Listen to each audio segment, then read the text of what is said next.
You listed your first Airbnb, you got the first few bookings, you are excited and thought, I got this, I have cracked the code, easy money. But then, inevitably, the calendar slows down. You start panicking and suddenly hosting doesn't feel so passive anymore. And you're not doing anything wrong. This is what every new host experiences. So today we're breaking down how to stop reacting to your slow season and start running your Airbnb like a real business. You are a business owner now, not just an Airbnb host. So we are going to show you how to identify your peak season, plan for your slower months, and price confidently so that you can stay profitable year-round. Hi, I'm Sarah Karakayan. And I'm Annette Grant. And together we are Thanks for Visiting. We've been hosting for well over a decade, welcomed tens of thousands of guests, and earned thousands of 5-star reviews. Our portfolio continues to bring in over $1.5 million year over year, and supported not only by the industry's leading brands, but also some of the biggest media outlets. And we're here to help you with your furnished rental. Let's unpack why most new hosts struggle with income consistency. It's because once you assume that you're live, the money will just keep flowing, right? You hear those stories of all you gotta do is buy an Airbnb and you've unlocked a wealth strategy. But the reality is that short-term rentals, they have specific seasons, high seasons, low seasons, shoulder seasons. This is completely normal and has been around for hundreds of years with vacation rental and short-term rentals. When you don't plan for these busy seasons, slow seasons, every slow season, that day, that week, that month, it feels like a failure. And we mentioned it earlier, you start panicking. And that is not what successful business owners and successful hosts do. The truth is you cannot beat seasonality. You have to prepare for it. And you can't make strategic decisions without data. This is just like every other industry. There are basic economics here, supply and demand, and you can make better decisions when you have data. And we're gonna be very vulnerable here. Annette had run multiple businesses before her and I met and started a short-term rental business together.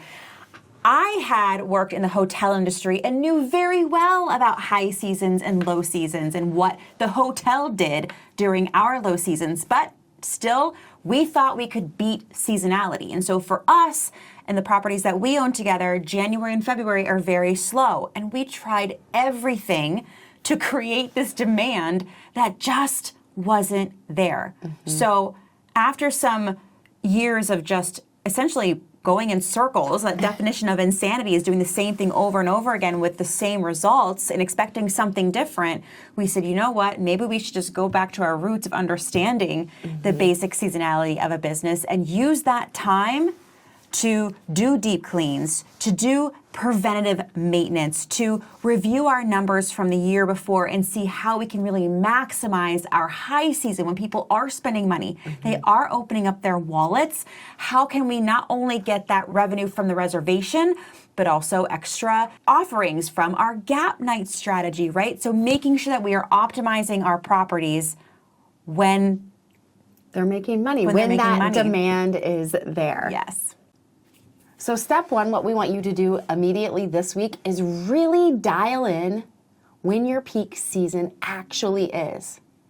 And I know you're out there, you're like, I know when it is, you've got the dates, and I'm here to tell you, we weekly, almost daily coach hosts on their revenue management strategies, and they are wrong. Flat out wrong. They are wrong in really understanding their peak season, all right?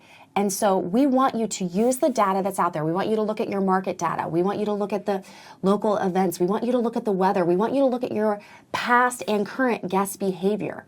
We have got to hone in when our strongest months are, because then we can structure our year intentionally. And like Sarah said, during those slower months, this is when we can work on that revenue management strategy. So we are maximizing our profits, our earnings during those stronger months.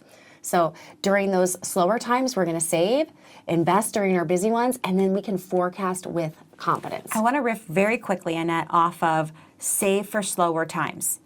You have to understand when your revenue is coming in and when it isn't coming in. And again, it's not coming in because you're failing, it's because you're in a slow season. So a lot of hosts look at their business month by month, and it's more important to look at it holistically. So you know that over the year, you're gonna make $100,000. I'm just using easy numbers.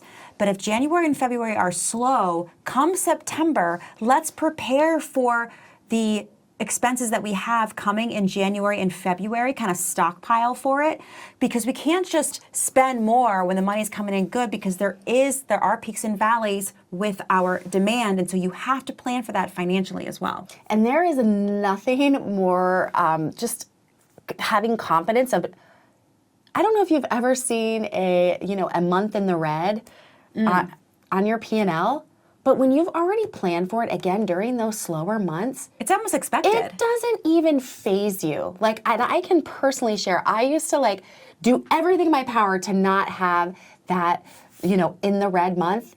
And that was silly. That was not a strategic way to be running a business. And so when you prepare for it, you know what it's going to be. You see it on paper, and it's like, yep, that's exactly what I had forecasted. That's exactly what I planned. Because guess what? Those months that are higher months, that might be 2x, 3x, 4x, you've also prepared for those. The goal here is we want zero surprises. We want all strategy. This is where tools like PriceLabs come in, and we are so grateful that they sponsored today's video. It is definitely our secret weapon, but I guess now we're telling you it's not so secret. We actually don't want to keep it secret because it is a game changer in your business.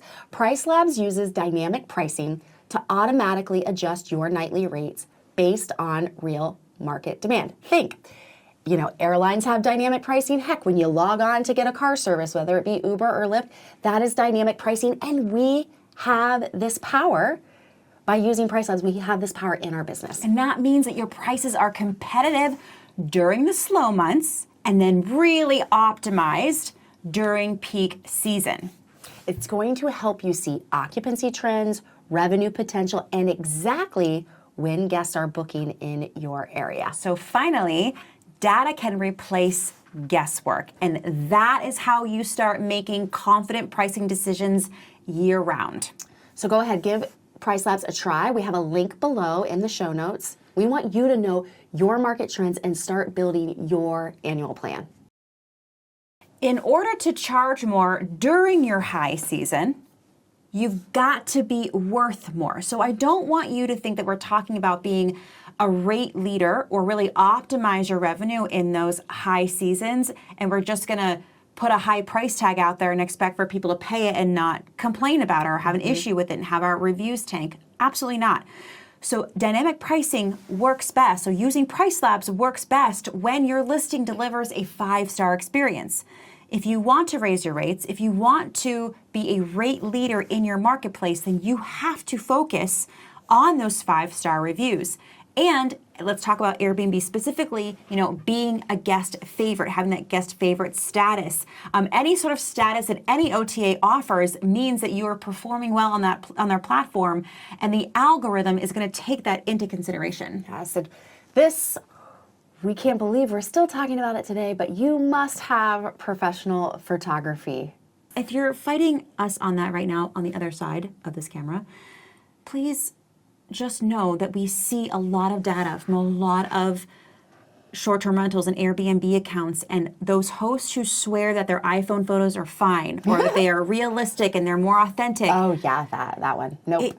Then fine. Then you're saying okay to making less money than you could be earning. And let's all raise the tide. Yeah, let's all have professional photography. Let's go. So we also need clear, proactive communication.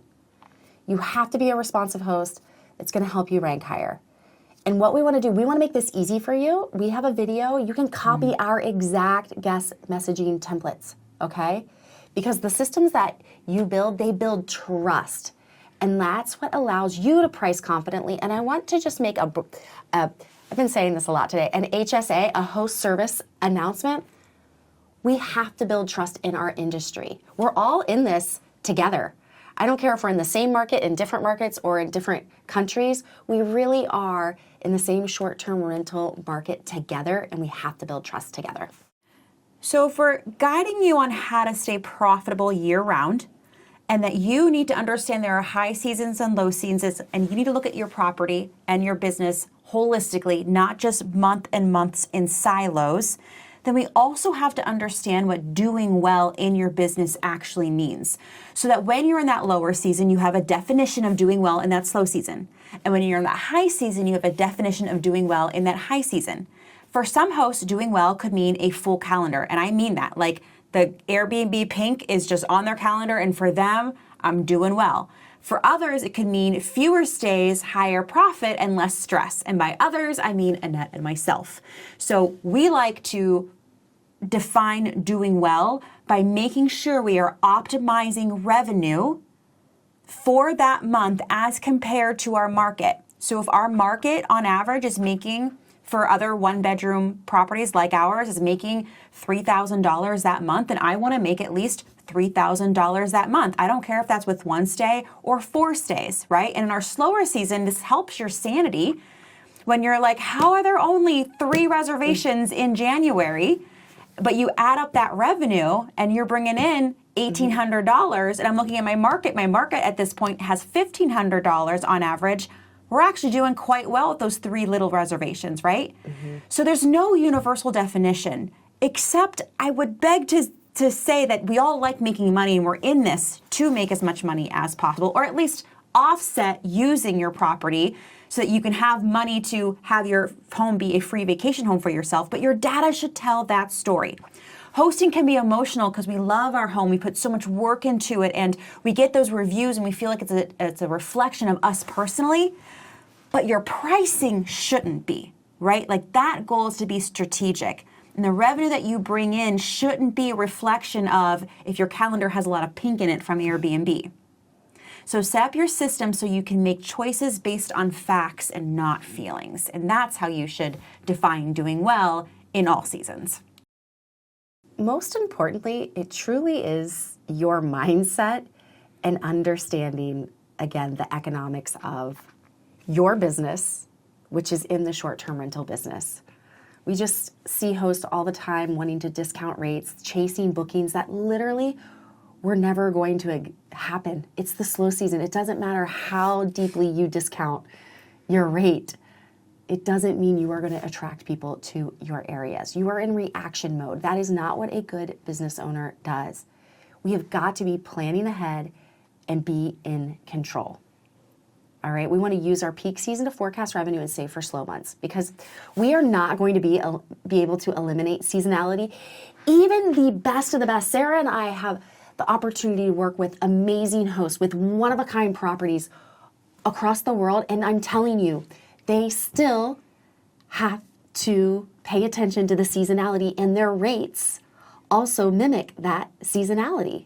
I'm talking like viral, TikTok viral, Instagram viral properties. You cannot pay eliminate attention, it, yeah. but you can make it predictable. Yes. That's where I want you to like just really rest in that piece of this whole entire video, is we have got to stop chasing these highs. We've got to stop being depressed during lows. We have to bring in balance. We have to make it predictable. And we can do this in our businesses, but we have to use tools that are out there like third-party dynamic pricing, i.e. PriceLabs. We cannot completely rely on Airbnb. We have to diversify. And during those slower times, this is where we're working on our direct booking. This is where we're working on our relationships. We're working on our referrals. We're working on our peak season pricing. We're making sure we don't have a tech stack bloat and things in our home that, that are safety issues and being repaired. So this is where we have to have a mindset shift. You are a business owner, and we are going to be forecasting for each and every month, whether it's a high season, low season, mid-season, you've got this. Let us know in the chat below what you've taken the time to use the data for in your business that's brought you peace, that predictability part. Especially for you hosts that might be really experienced, let us know. Let's help each other out here, how we are planning ahead, how we are predicting our profit. And if you don't know what to put in the chat below or the comments below, then that means that you probably need PriceLabs. So go check out PriceLabs. I'm telling you, it's the one piece of tech that will immediately make you more money when you pay attention to it. So try PriceLabs today and see your business through the lens of real market data. Remember, data over drama, facts over feelings. With that, I am Sarah Karakayan. I'm Annette Grant, and together we are Thanks for visiting. Talk to you next time.